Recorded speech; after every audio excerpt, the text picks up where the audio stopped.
welcome to the Fretboard Journal Podcast. I'm your host, Jason Verlinde. As always, we've got John Rauhaus playing in the background, and if any of you are in Seattle, Washington, or anywhere near Seattle, Washington, John is playing a rare Pacific Northwest show at Daryl's Tavern in Shoreline, Washington on August 8th. Go see John, say hello, tell him you appreciate his music on the Fretboard Journal Podcast. You'll probably see me there as well.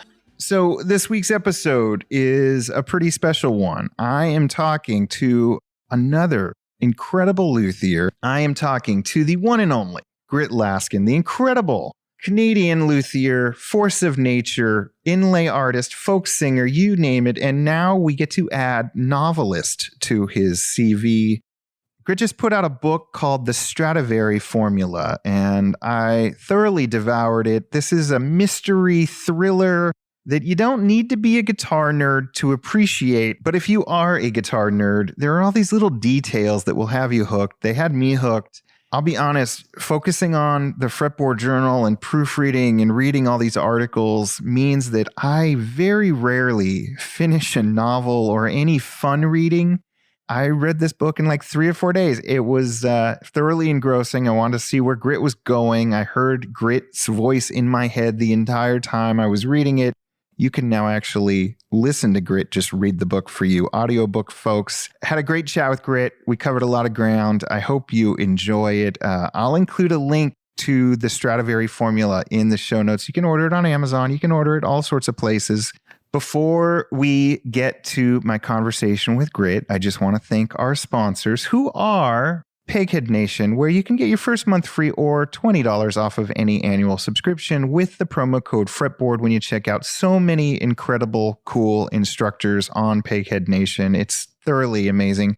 Stringjoy Strings is letting you all save 10% off your first order at stringjoy.com with the promo code Fretboard when you check out.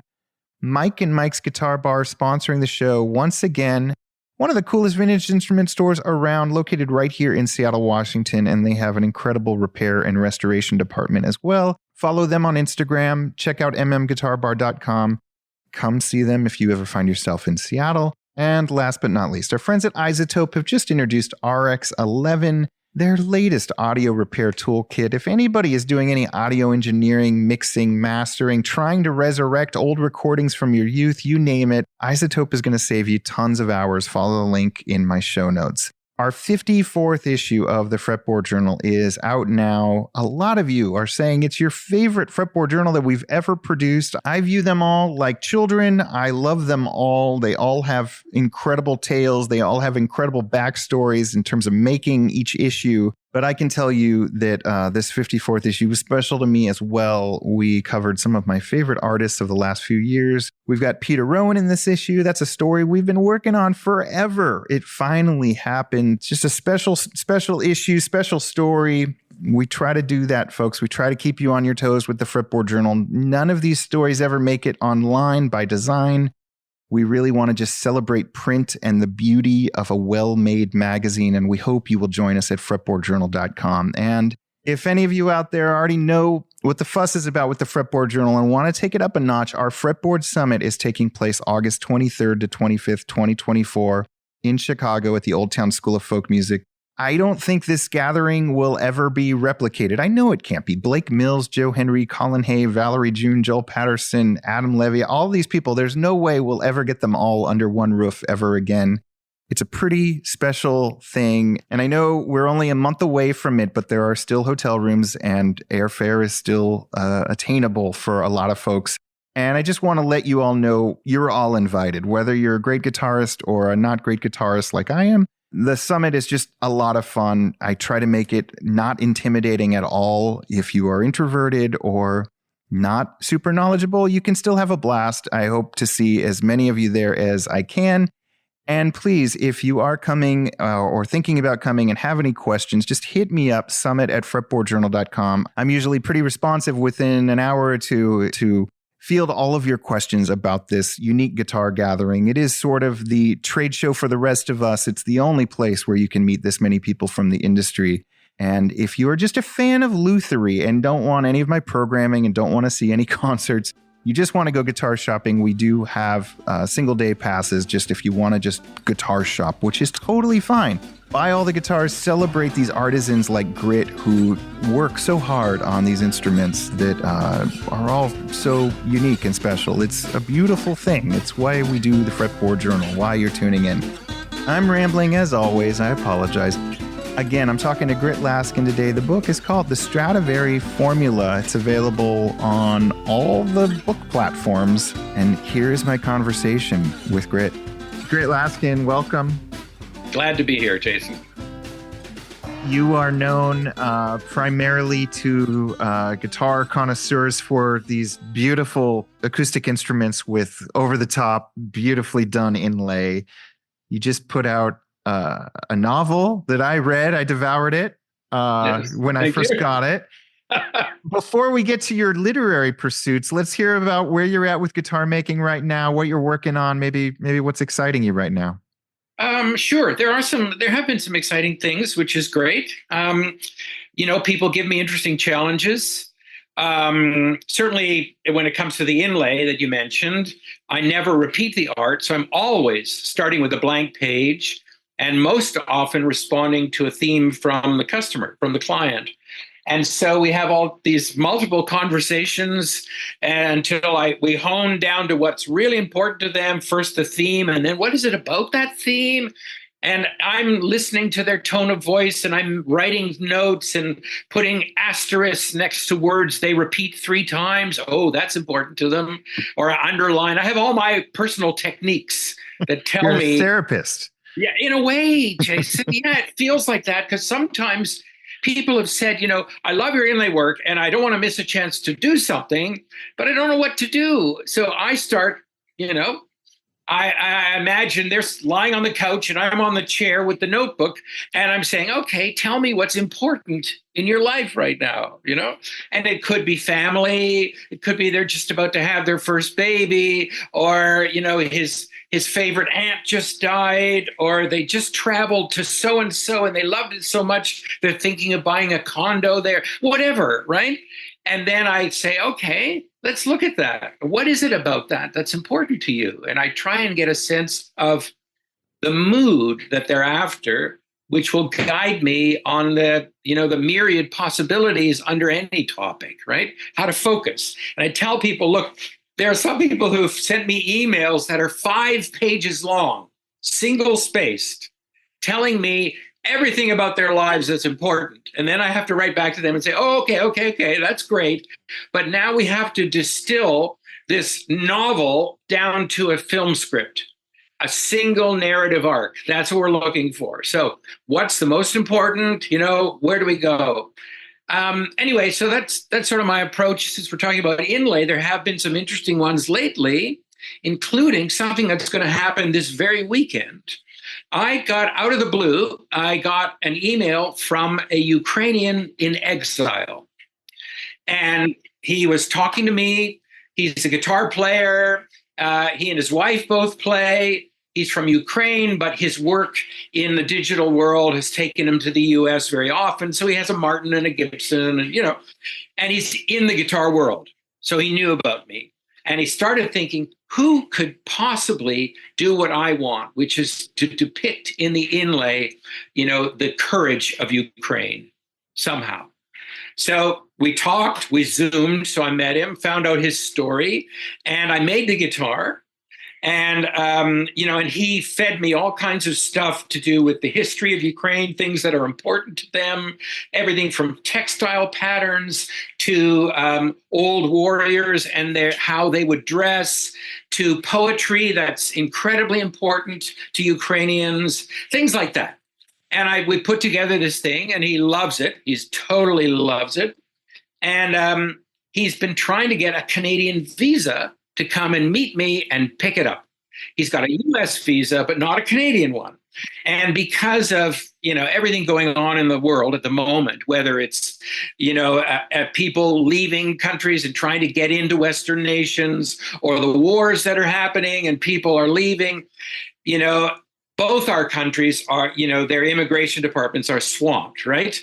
And it's the same here. So what normally takes a month to get a visa, they told him it could take 11 or 12 months to get a visa just because of the backlog. So his sister, who has a Canadian visa, is coming this weekend to pick it up. We're going to spend the day together. We'll take her to dinner, send her home the next day with his guitar. That's because he said, do not ship it. At the moment, he's camped out at a friend's in Spain with his wife and 2 kids. And he said, but he hears nightmares about Spanish customs and stuff. He said, please don't send it. It makes me nervous, and it's a little beauty, African blackwood, and, all this stuff. So anyway, it's just neat. He feels honored to be given jobs like that, right? There was another one that happened recently, and it's the only other one I'll talk about, and then we can move on to a different question. But there's an organization in Canada called Arts Can Circle. It's been around about 20, 22 years. It was begun by this genius harmonica player who happened to see when he just sort of stumbled on a visit to a remote indigenous community in the far north.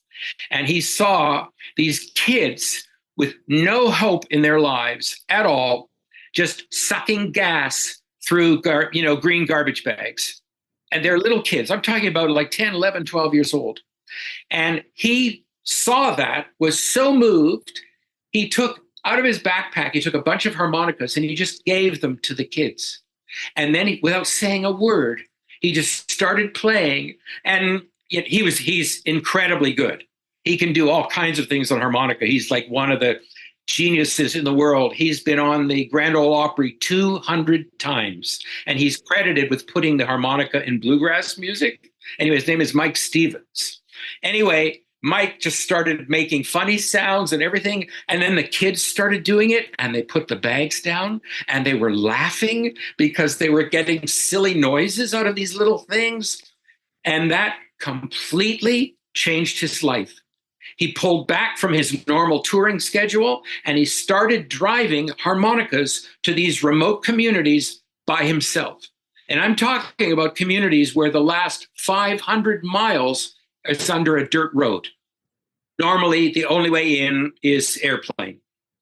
And he started, and then people heard about it. It hit the national news, and some organizers actually out of the folk world, a woman named Estelle Klein, who was the genius behind the original Mariposa Festival.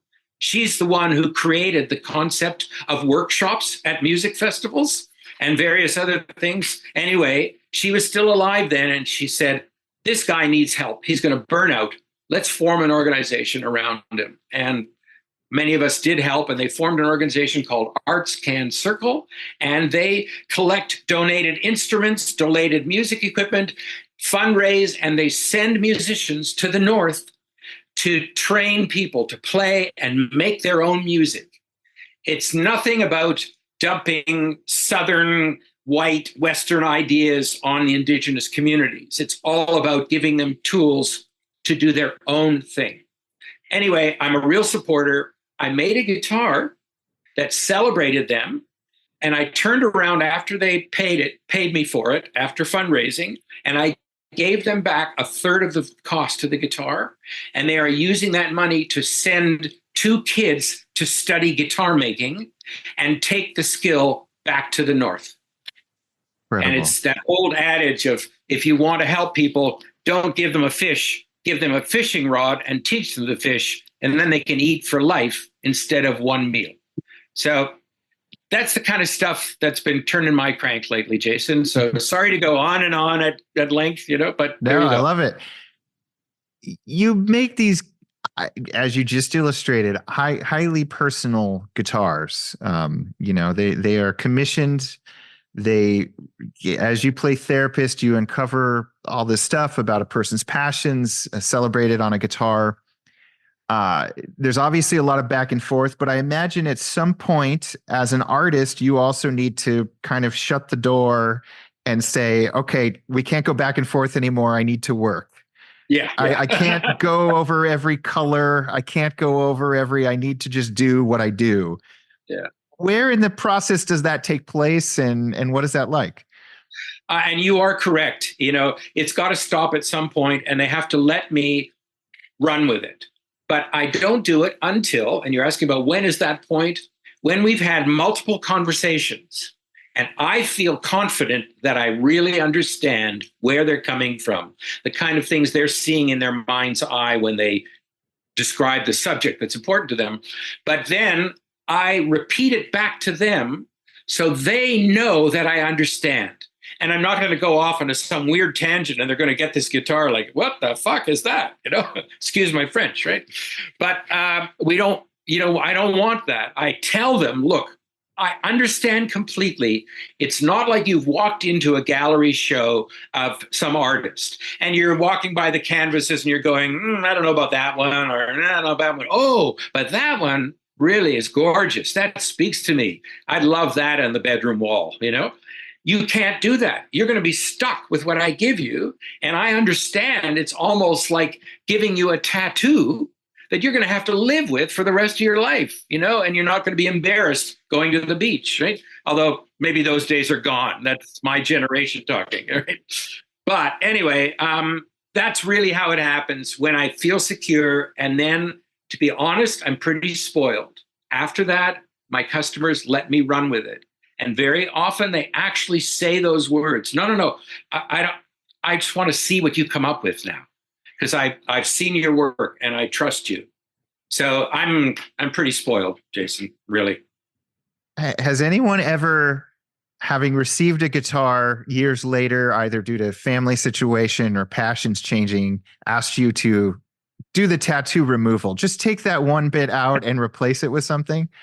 No, generally not. Thank God, and I generally will refuse anyway. I said, look, it's of the time, just accept it, right?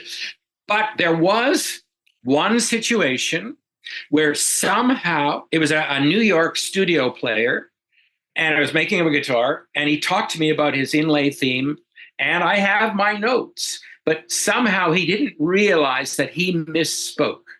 It was a subtle thing. And he had asked me for this concept of an image reflecting in a mirror and reflecting in a mirror and going on and on and on, right? Like we've seen in, I don't know, Renaissance art sometimes or whatever. And so I figured out how to accomplish that. I did it, and I did it successfully, sent him the guitar, and he said, Britt, what did you do in the headstock? What are you talking about? I did what you wanted. And I'm double checking my notes. There it was, a guy on the headstock playing a guitar, but endlessly repeating, because he's so into guitars, right? And he said, no, I wanted guitars repeating. I didn't want some other human on my headstock. So I thought, well, I'm rereading my notes here, and that is what you said. Well, I don't want it. I said, okay, send the guitar back to me. I removed that inlay, and I inlaid a close-up of his dog's head. And he was thrilled, loved it.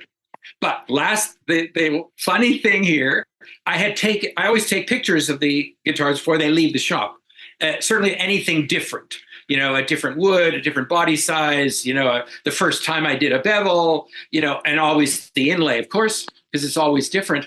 Anyway, so I did take a picture of the original headstock. And right at that time, Acoustic Guitar was doing an article on inlay. And they asked me if I could send some images, because I was part of the 3 or 4 of us they interviewed. And they said, could you send us some images? And I thought, well, you might like this one because it's got a guitar in it. Next thing I know, it was the cover of that issue. And I went, oh, shit, the guy's going to see this inlay that he couldn't stand now on his newsstand. Yeah. I warned him, but so there it is, and I'm staring over. It's a copy of it is pinned up to my door, and it's still there. So the image on the cover of Acoustic Guitar magazine was basically of a guitar that doesn't exist anymore. That's right. Yeah, that's right. That's wild. And I never expected them to use that, but then it occurs to me they always have a guitar player on the cover, and here was one inlaid. So it had served a double purpose of hinting at one of the articles to come. So anyway, I was still proud of it. I love the inlay. And it was David Wren, the guitar maker, who modeled for me. I went to his house and I brought this tall, narrow mirror and we clamped it to one of his dining room chairs. And I had him sitting and I had to figure out how to get the reflection, all this stuff. Anyway, Incredible. These are the fun times. Where are you at with orders now? Are commissions still coming in? Are you trying to slow those down? Where are you at? Thankfully, I'm good. I've got at this point, it's a little over 3.5 years. So when you order that guitar that I know you want, Jason. Yeah. How much is that going to set me back, by the way? Yeah, it'll set you back a bit, But you're becoming a millionaire because your magazines are bestsellers, right? We all know that, so I'm not worried. Anyway, yeah. So it's like the fall of 27 is the earliest I could deliver at this point. I am building a little slower than I used to, for sure. I'm still doing okay financially, so that's fine with me. And they do take a lot of time. I mean, some of these complex full narrative inlays, as I call it, that take the whole neck, it could be 125 hours of work spread over weeks on that. Just the inlay. Never mind, you're doing the bevels and you're doing all these other touches on guitars like all of us do that just take time. Incredible. Does anyone ever order just a plain Jane guitar from you with just like dot inlay? You know what? Well, I don't do dots, but I'll do something simple. It's true. It is. I've got a guitar, a steel string in the spray booth right now with just some decorative stone on the headstock. That's all. And I'm going to echo it on the 12th fret, maybe. But that's all. And I do make some classicals and flamencos, and they rarely have inlay, unless it's like a jazz player who just wants nylon string. He's not strictly a classical guitarist or a flamenco guitarist. God forbid they'd see inlay. I have had some of those people say, I really want to stand out, in my field. So maybe I'll get this inlay. And as the years go by, we wait and we start building it. They start getting nervous and they get scared. Oh, no. I'll look so weird. I might lose gigs. I don't know what they're thinking. But it usually filters down to the simplest little thing, maybe on the first fret. It's funny how that happens. But anyway, I don't mind that because I see them as my palate cleansers. It's a bit of a break. A creative break between other projects. And guitar-wise, under the hood, pretty much same construction? Are you constantly tinkering, evolving in terms of like how the guitar is actually built and what your secret sauce is? I don't think you ever stop. All of us who are, passionate about it, that the carrot is always just out there. You're reaching for it and you hope to get close, but we know that contemporary guitar is still evolving. That's one of the neat things about being in our field, is that we can play a role in pushing the guitar's development. Whereas, the violin people, the bowed instrument people, they're struggling to match what was done hundreds of years ago and make players happy that way. But we're lucky, we can push. And that's where everything from the bevels to the side port to, the way I thickness the tops, never mind the inlay and all that stuff. And then what other people are doing, the double tops and the angled necks on the classicals. And, there's so many interesting things going on these days. Like Linda Manzer's wedge body, right? Narrow at the top. I've used that a few times for players who are having ergonomic problems, and we're talking through all their issues and how to make this guitar so easy to play. It practically plays itself, But you're always playing now, something new in finishing that you want to try, or there's a little tweak in the bracing that you think might help this certain area. I mean, that kind of thinking never stops. And you're always paying attention to what other people are doing. Everybody's different. And there's some neat ideas out there. And often I see and I go, I never thought of that. I should try that, And I'll tell the maker, if that's happening, I'll tell them, you had a great idea. I'm going to see if I can find a way to incorporate that, and just wanted you to know.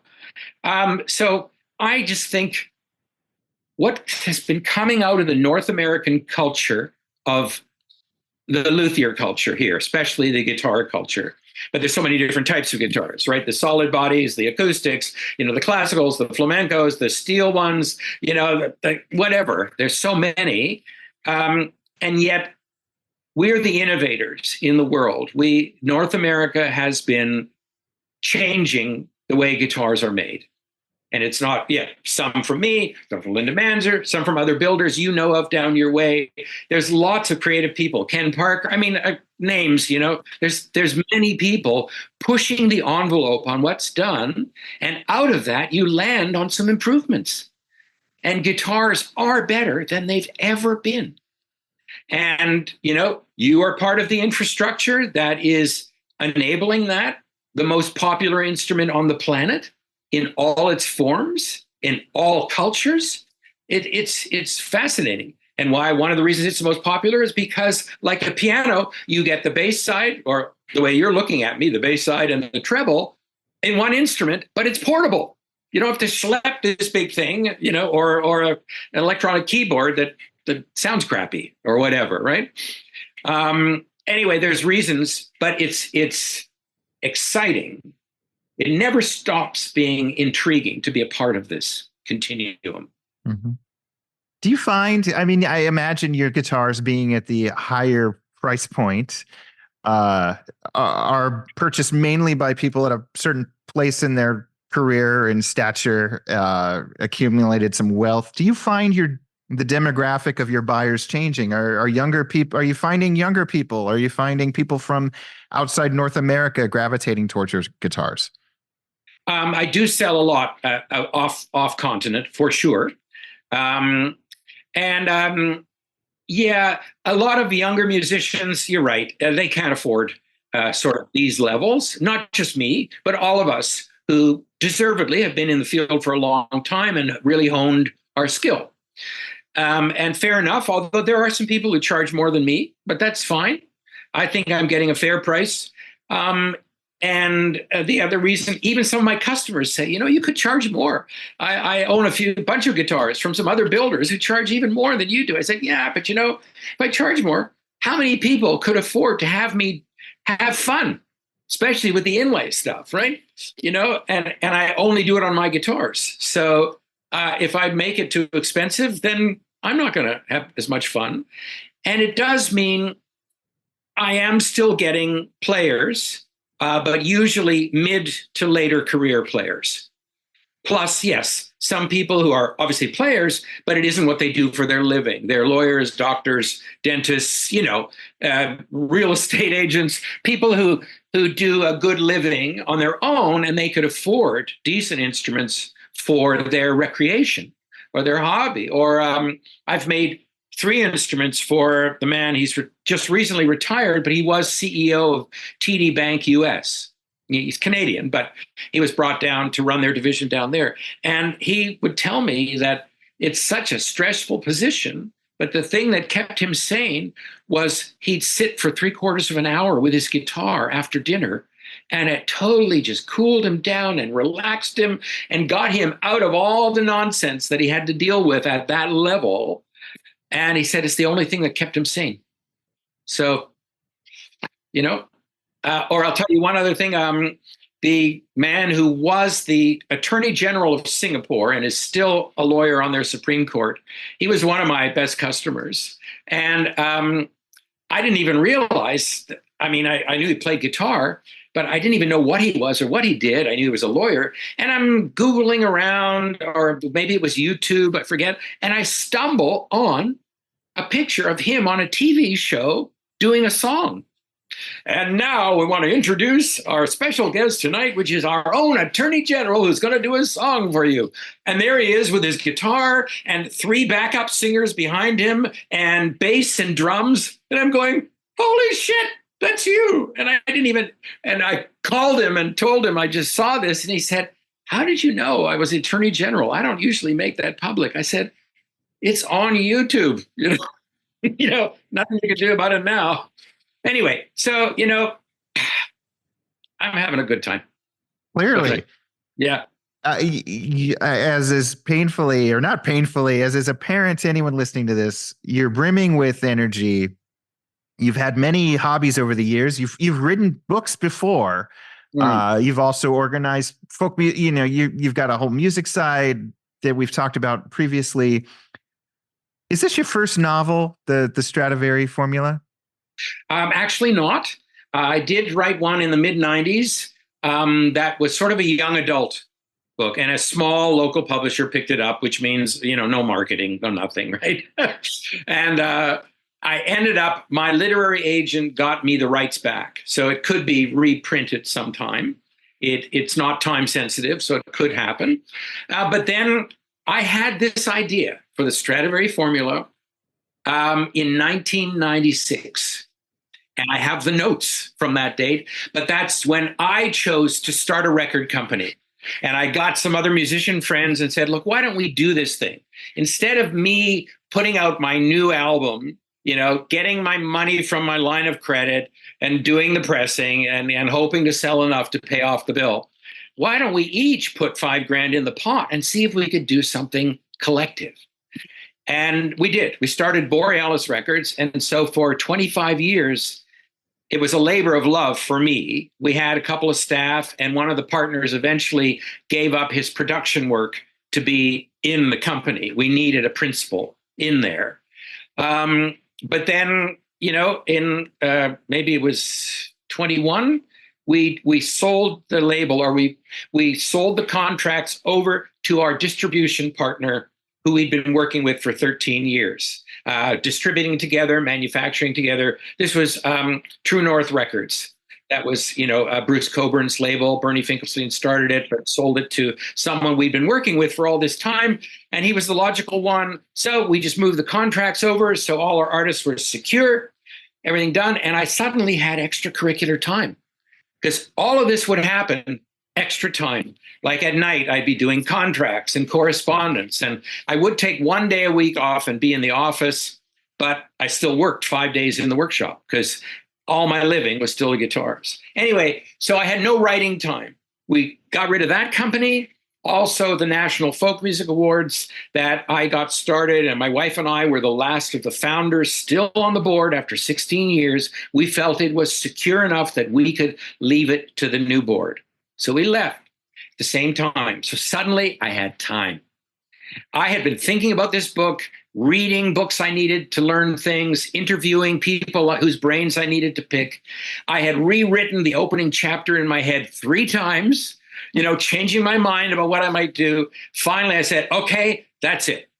After sort of Christmas break, I'm going to take a week off out of the shop. I'm going to start writing, do the last interview of the specialist I needed some information from, and just start. And I did.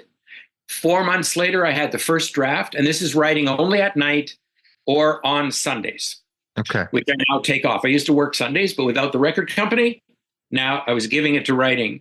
And that is longhand, because I can't type fast enough for my thoughts. And I know an idea will hit me, or a phrase or something. And if you don't get it down, it's going to go in and just go right out, right? I'm sure you know that from writing articles and pieces. You had that, oh, what was that phrase? It was just in my head, it would have been perfect, right? So I search for pens that move as quickly across the page as possible, so I can get everything down as fast. And then I spend about a month or a month and a half slowly typing it in to Word and revising as I go. And then my only difficulty is that I have to read my own writing. And sometimes I can't figure out what the hell that word was, right?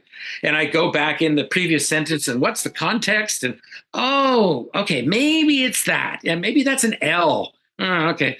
But sometimes I'm just moving so fast to get it out of my head.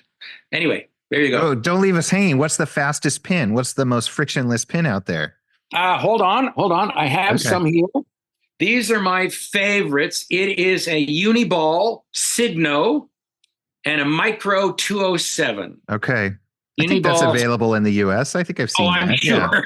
Yeah. If it's available in Canada, it's available in the US. That's for sure. And I love these pens. And I have a big collection of them because I go through so many. how do we call? Do we call this book a thriller or a detective? Like, what are we calling this book? What genre does it fit in? Yeah, I mean, I think the publisher has been happy with sort of mystery / thriller.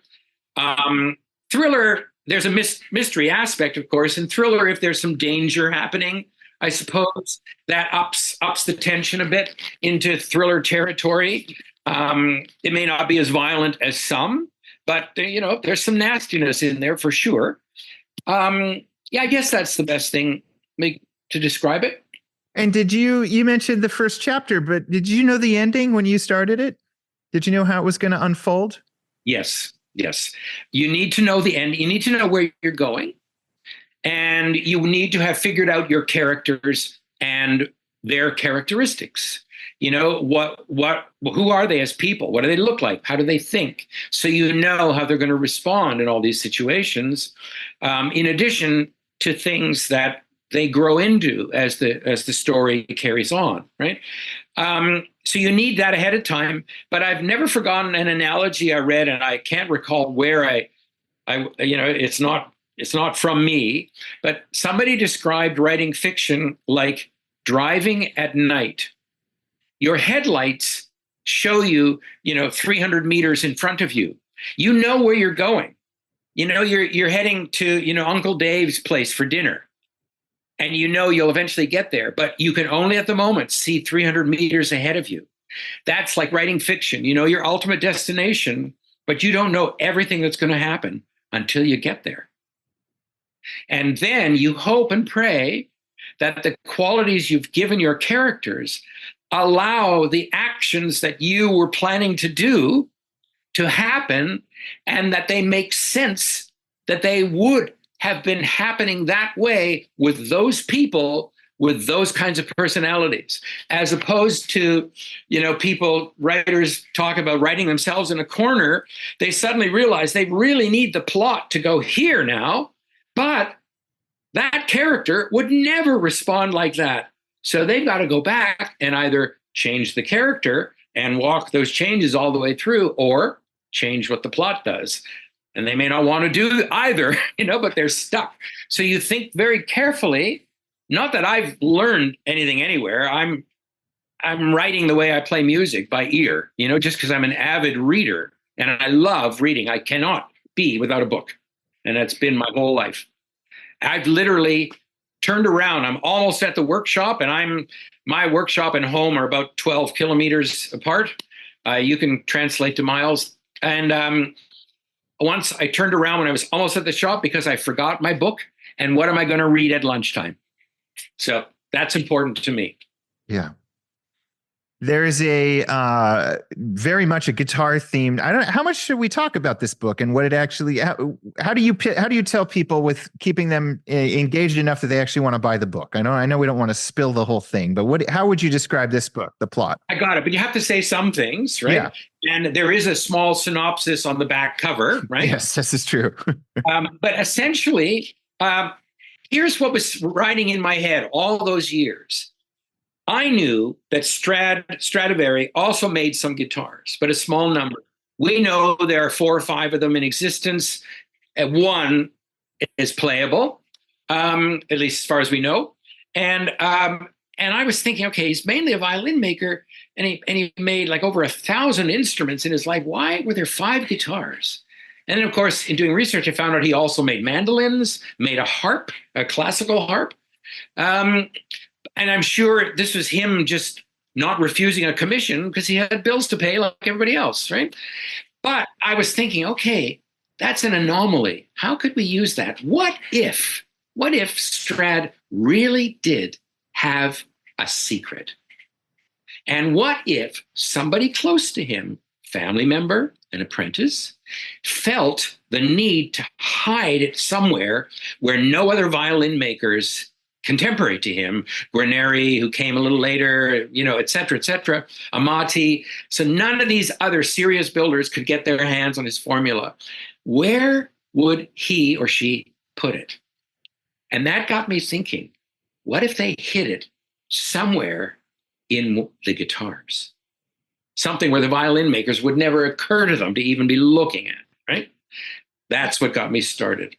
And then, of course, because I know guitar construction, I started thinking about where and how. And that got me thinking about, what is this formula?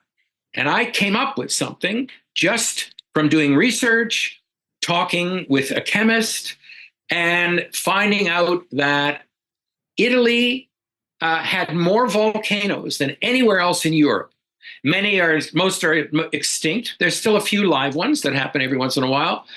But it means in the waters surrounding Italy, there's all these chemicals that are different from what's naturally in the environment. They get created during the heat, the intense heat of the magma. And then they cool, and then they're in the environment. And I thought, let's look at what's there. Maybe there's something there, because I also knew, and I'm not ruining anything here, that woodworkers in Strad's era of all types, furniture makers, whatever, not just instrument makers, not just luthiers, would soak their woods, immerse it in these brine solutions. And that was a preservative, basically. And they would sometimes put wine in and sometimes put silicic acid, basically sand.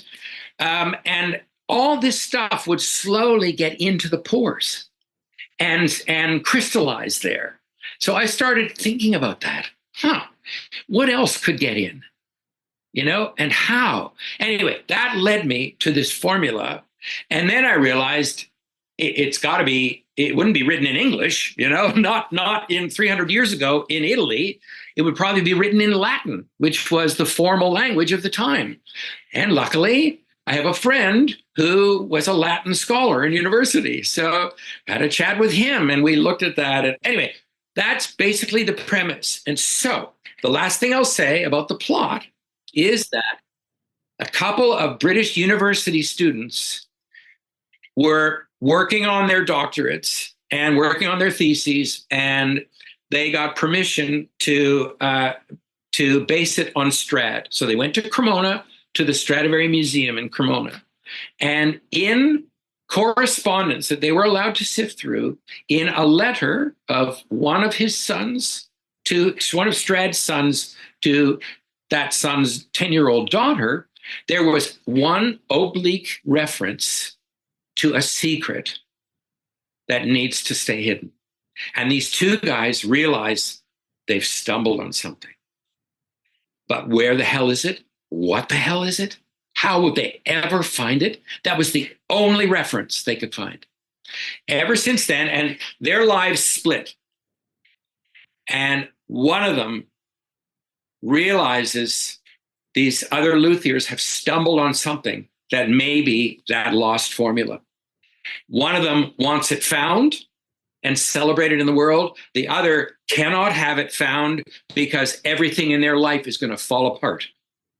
Everything, if it's found and released to the public. So that's that. And then these luthiers who stumble on it are in the middle of this conflict, and they're just in it. They're just craftspeople, and they're just friendly, normal people. They're not secret agents and whatever, and they get caught up in it. That's the story. Yeah, and it's a total page turner. It's a super fun read, and for anyone who geeks out reading guitar magazines or on the forums, and you don't need to know about guitar construction, obviously, or anything, but it is kind of this fun, familiar space where you're like, oh, I know, I can picture that in my head. I mean, it was hard for me to not read this book without hearing your voice reading it to me. And then it was also hard for me to not, because there are a couple of real places mentioned, like the MIM Museum in Phoenix. And I was like, is that character Rich Walter from MIM that I've just interviewed? So it felt both fun, but also, and familiar, but also where's Grit going with this? Yeah. Okay. Well, good. I'm glad that was your reaction. And that's right. And I wanted to use real things. And as I say in the acknowledgement, I made the shameless use of friends and family in terms of names and sometimes just one characteristic about them or where they're located. But I had so much fun. I was thinking, oh, I can't wait till they read and land on their name in the story, and I'm doing it again. I finished another novel already. Oh, wow. Another thriller that is beginning a series. I've created a character. So the first third of this book is basically this character from birth to young adult. And we learn about his talents, let's say. Is this also guitar themed? Yes and no. There is the apprentice, Emma, makes an appearance in the new series. And one of the cops appears. But no, it's not a continuation of that book. However, it's the beginning of a series, and I'm now in the middle of researching and thinking about part 2 of the story. Amazing. Yeah. Anyway, there was time for that, because this one, it took 1.5 years for my agents to sell this book to a publisher. They were pitching it and getting nice reactions, but not people quite biting, until finally somebody did. They kept saying, don't worry. This is a very publishable story. We think it's a gem of a story. We'll place it, but just give us time, And they did. But that was 1.5 years. And in the meantime, I was just high on the writing and thinking, okay, what's next? What can I do next? And so, yeah, I've created a character who I really like and will enjoy spending time with, because I can foresee it going for a bunch of books. Yeah. You don't seem like so many writers I know, and maybe myself included, are kind of tormented and kind of our own worst critics. You seem to just have joy writing. Are you ever hard on yourself? Yeah. Oh, for sure. Oh, okay. Yeah. I am, believe me. And there are times, like you likely, and any thinking writer will at sometimes think, oh, this is all shit. No one's going to read this. It's not working. What the fuck am I doing? And other times you think, ooh, that scene really worked. Oh, I'm so glad I thought of putting them there and having them do that. And you're up and down, and you're up and down. And occasionally you're at spots and go, okay, what now? What am I going to do now? Wait a minute. Okay, think it through. Oh, right. There's that other character who is peripheral, and the reader's probably wondering, what's been happening with them? Maybe I should get back to them now, And you go through all that. That's the process. Or, I'll, leave the house and go for a walk, and just the motion.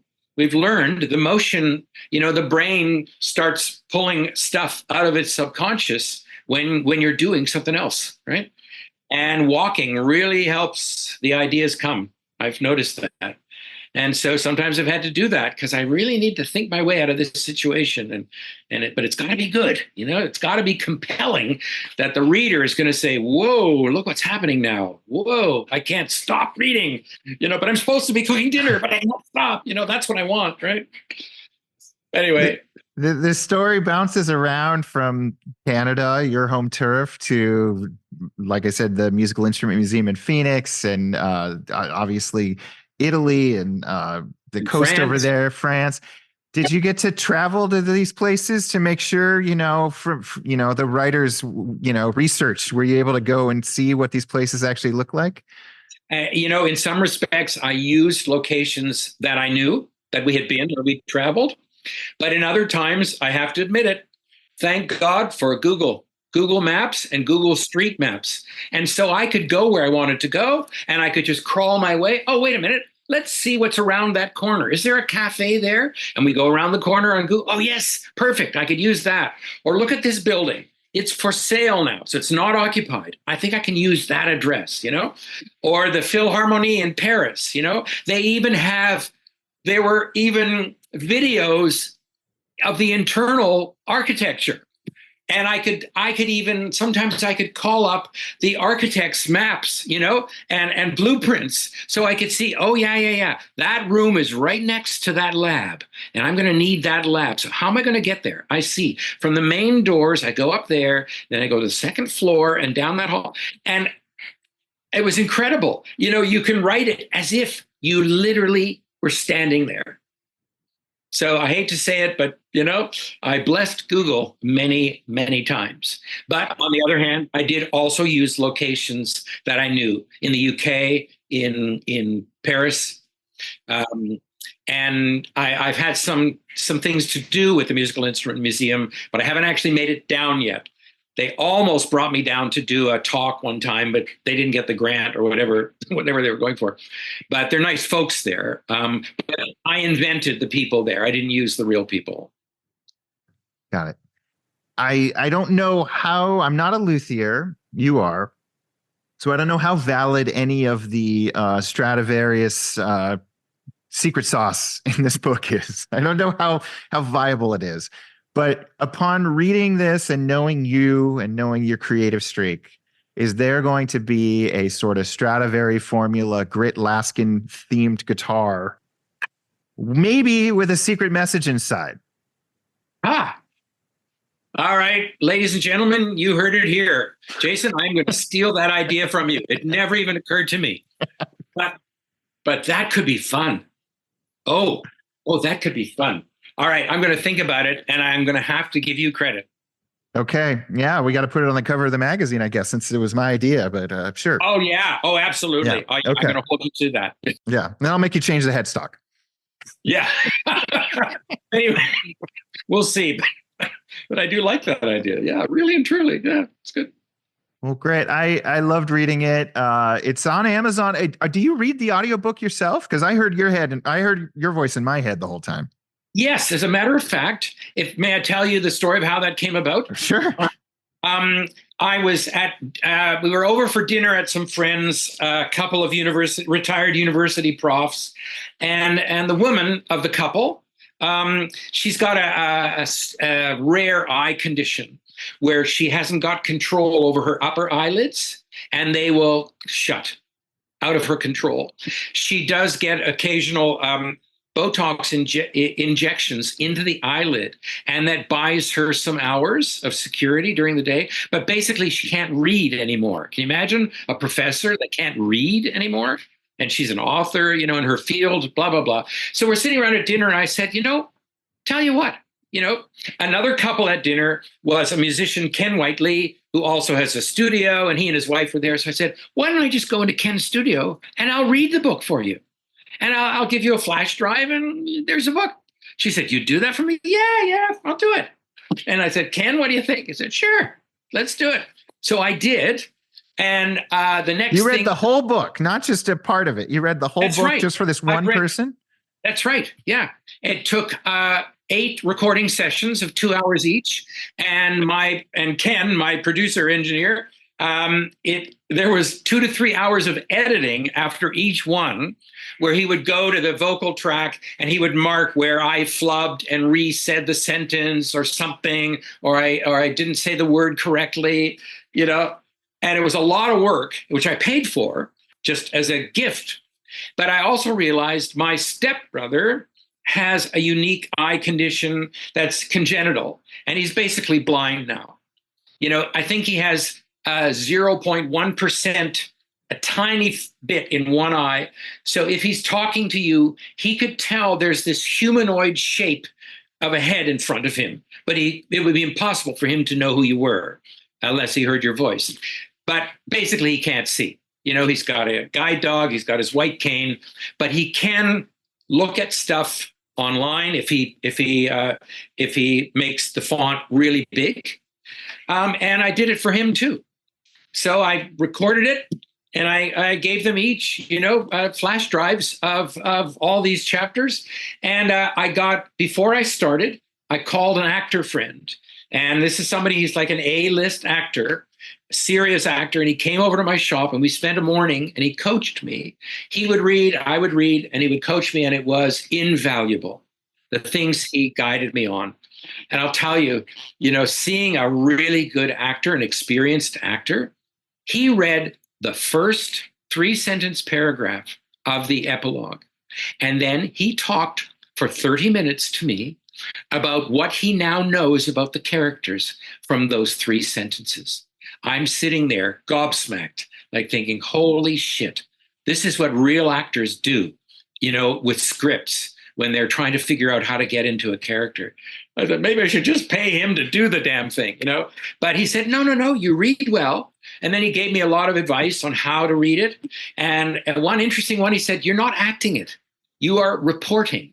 You're not in a theater where your voice and your your actions have to hit the back of the hall. No, no, no, no, no. You're just reporting. When you get to dialogue, you can act a bit.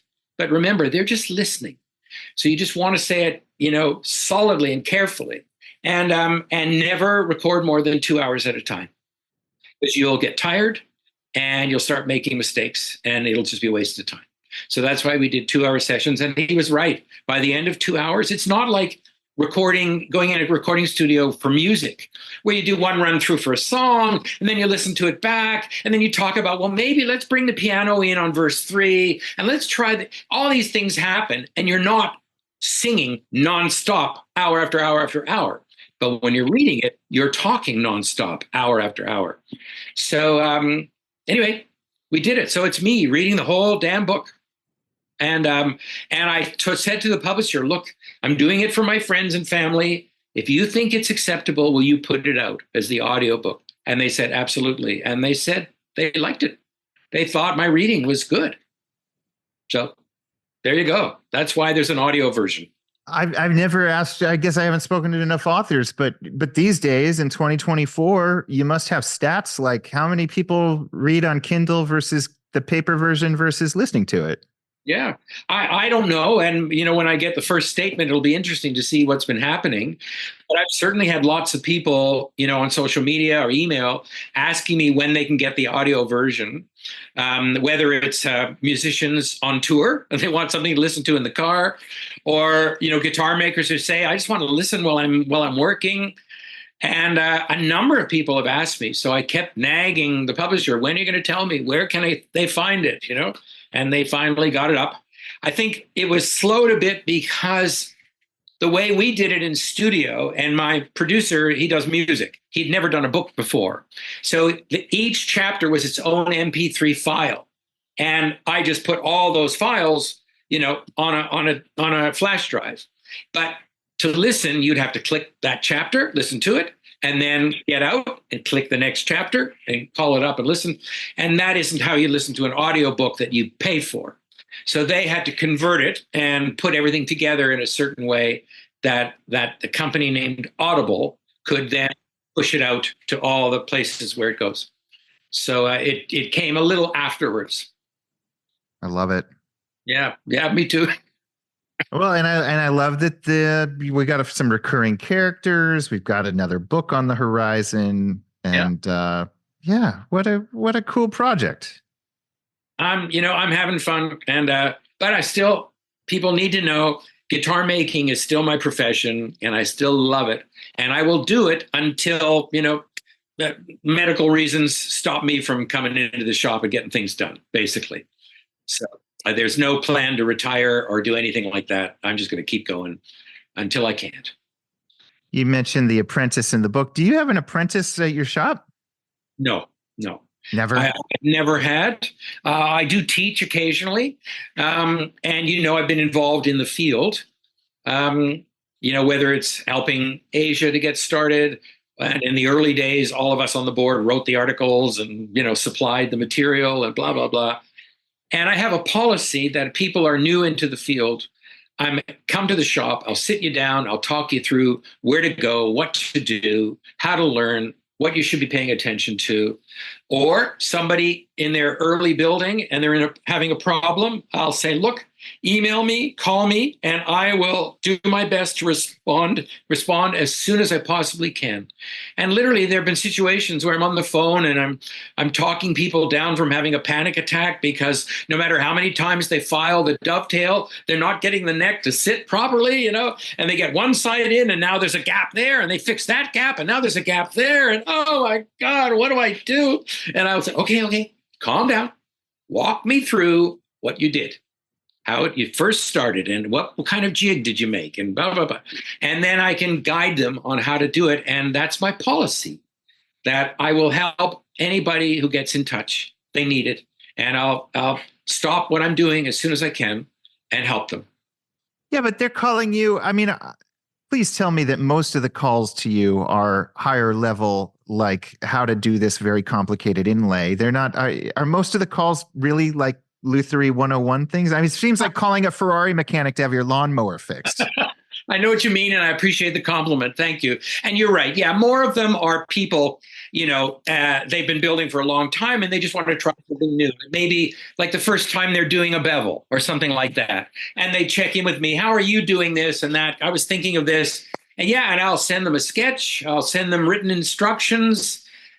There's no secrets as far as I'm concerned. I will tell people anything, and that's one last thing. Let me come back to that, because I was approaching it and then veered off on a digression, which is typical for me, that in North America, there's really a sharing culture, certainly among the guitar community. I can't speak for the violins, but in the guitar community, whether it's organized things that you put on, the Guitar Summit or the guitar shows, where there's also seminars, people talk, people share. There's few secrets, because anybody of stature understands that no two builders build the same guitar, and no two players want the same thing.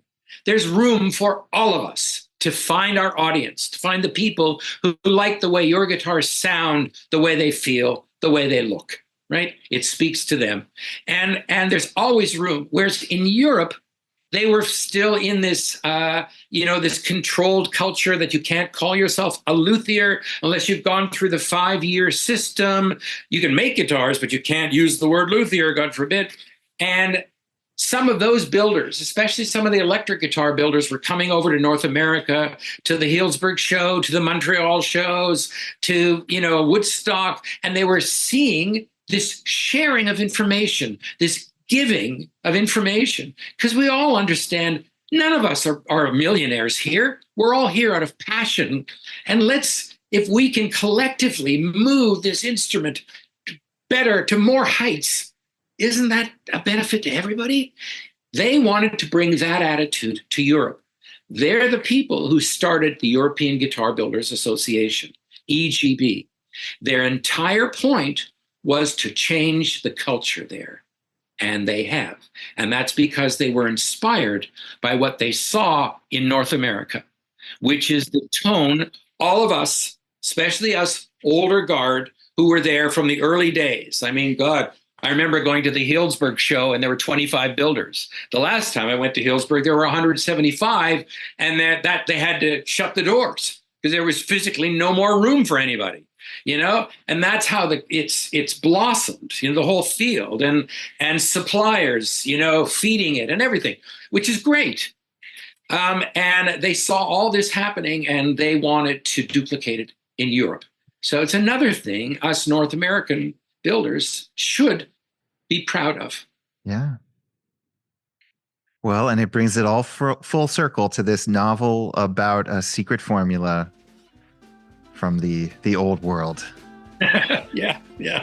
That now you're going to make a guitar all about thematically. I'm really going to think about that. Yeah, I'm really. Yes, I am. Okay. All right. I Keep me posted on that. And absolutely, Jason. And Grit, thank you so much for sharing this story and the book with all of us. And I always love talking to you. Thank you. Thank you for your interest, Jason. And thank you for all that you do. Love getting the publication. It's a little frisson of excitement every day when it shows up in the mail. Oh, look what I've got to read for lunch. Yay! So thank you. All right, that was my chat with Grit. I sure hope he actually builds a tribute guitar to this book, and I hope he hides something goofy inside of it. I hope you all enjoyed our conversation. We have a whole bunch of great interviews coming up. A new Truth About Vintage Amps podcast is dropping this week as well. Thanks as always for tuning in to the Fretboard Journal Podcast.